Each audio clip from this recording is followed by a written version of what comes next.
দৌলতপুরের মেলাতে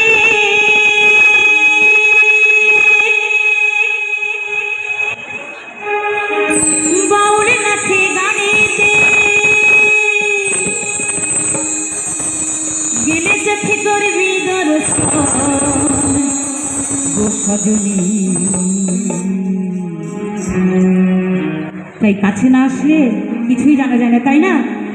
তো আজকের বেশি ঠান্ডা পড়লে ঘর থেকে বেরোতে ইচ্ছে করে না, তাই এত সুন্দর আজকে মাটির সুর মাটির কথা আমাদের অনুষ্ঠান।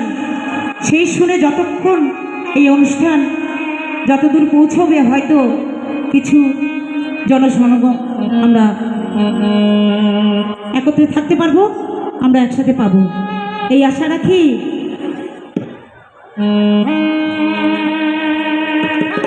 দৌলতপুরের মেলাতে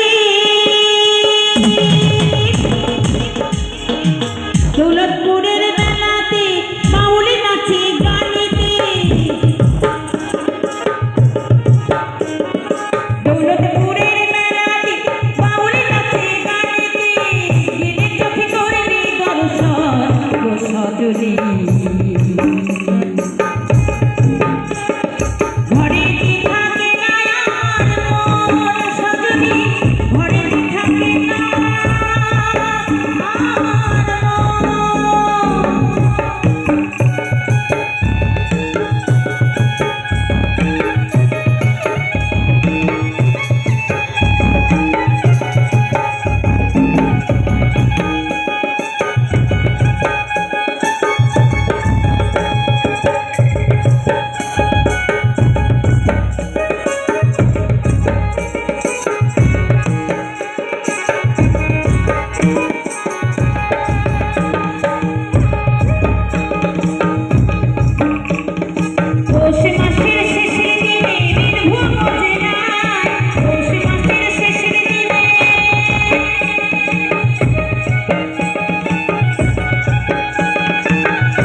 প্রেমিক জনে